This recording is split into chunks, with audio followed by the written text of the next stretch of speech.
Halo semua, kali ini saya akan berkongsi pasal temuduga khususnya untuk adik-adik pelajar SPM, STP ataupun sesiapa saja yang akan minta kerja nanti. Ini boleh kita fikirkan. Baiklah, cara-cara menjawab soalan temuduga dalam bahasa Inggris.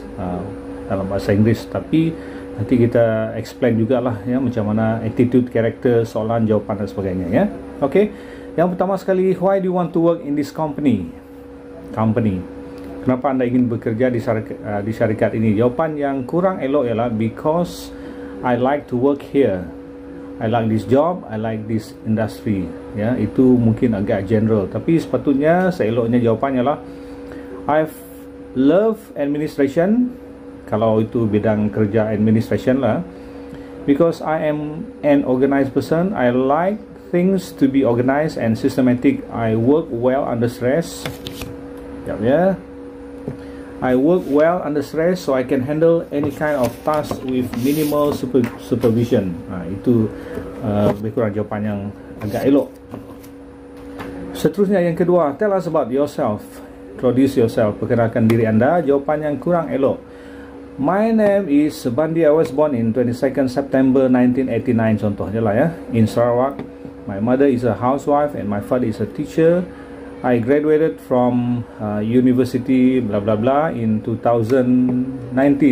Contohnya, I studied business administration. I've never worked before. Ini yang jawapan dia macam ada kurang sikit. Okay, seeloknya apa yang perlu anda jawab ialah my name is Subandi. I'm 26 years old. 26 lah, sangat. I have a degree in business administration, although I haven't had a working experience. I've spent my free time reading business article and searching about latest business news just to keep me updated. I'm hoping to be given a chance to experience the real world of business.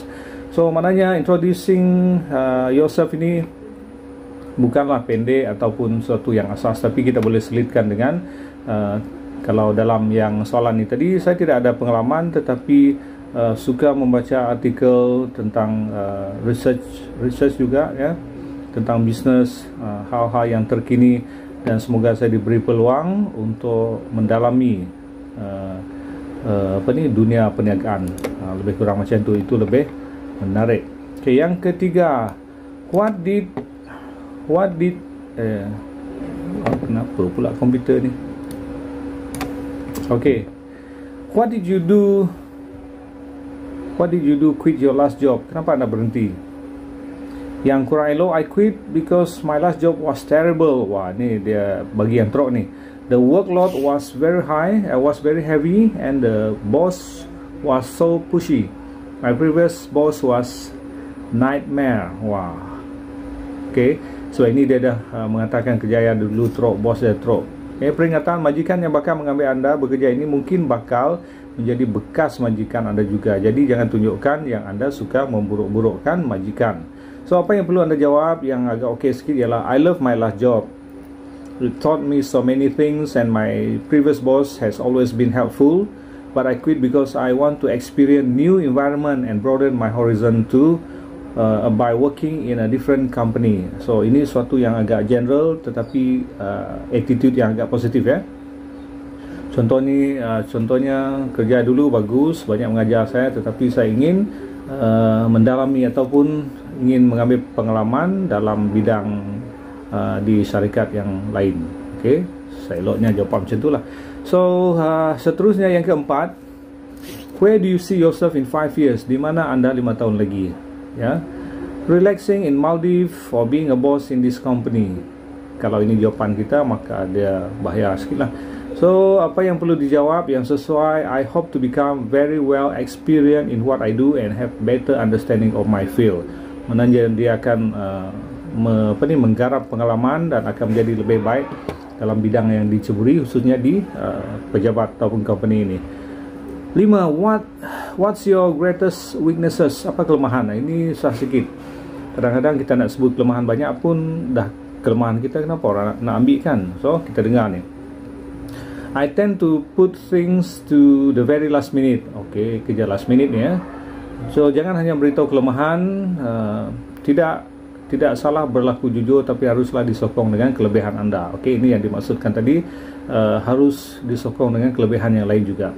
So jawapan yang dicadangkan ialah, I tend to put things to the very last minute, ya, kerja-kerja last minute, but I work well under pressure, and I personally think that pressure motivate me to work twice as hard and finish my work on time. Okay, walaupun dia kata last minute, tapi itu memberikan saya pressure, stress, yang mana itu memberikan dorongan kepada saya untuk bekerja lebih keras, ya. Namun perlu dilaksanakan mengikut ketetapan masa. So bila kita dengar ini pun okey, macam itulah.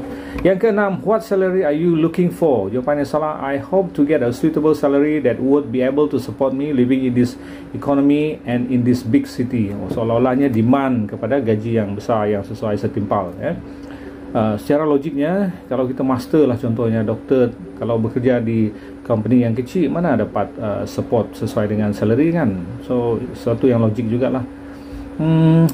So jawapan yang dicadangkan, I hope to get a salary that is suitable, sesuai dengan my qualification and job duty, dengan qualification sijil dia lah, dan juga kerja-kerja yang dilaksanakan. I also want to be considered based on my working experience. Ini yang dia tambah di sini, sesuai dengan pengalaman kerja saya. Sebab selalunya orang yang berpengalaman kerja, mereka akan tahu banyak, mereka akan settle banyak cabaran dan sebagainya. 7, okey, ini yang terakhir. Why should I hire you? I'm the best candidate. Atau because you're hiring. Okay. Sebaliknya, apa yang perlu dijawab ialah, I am a team player. I work well under pressure. I am a people person. I can work with all kind of people and always willing to learn new things and tackle new challenges. Ini dia. Kenapa kita perlu ambil kamu sebagai salah seorang pekerja di company ini? Ini dia beritahu. Okay. Benda-benda yang menarik di situ. So ini satu panduan saja untuk bagaimana kita harus berdepan dalam situasi temu duga, khususnya dalam bahasa Inggeris. Tapi kalau dia dalam BM pun benda-benda ni lebih kurang samalah. Apa yang jawapan yang seelok-eloknya, bukan patut, tapi seelok-eloknya untuk membantu kita dalam temu duga. So terus bersama dalam Sebandili YouTube channel untuk pelbagai info yang akan saya kongsikan pada masa akan datang. Dan kali ini lebih kepada temu duga. Semoga berjaya dalam setiap permohonan kerjaya yang anda mohon selepas ini. All the best. Ciao.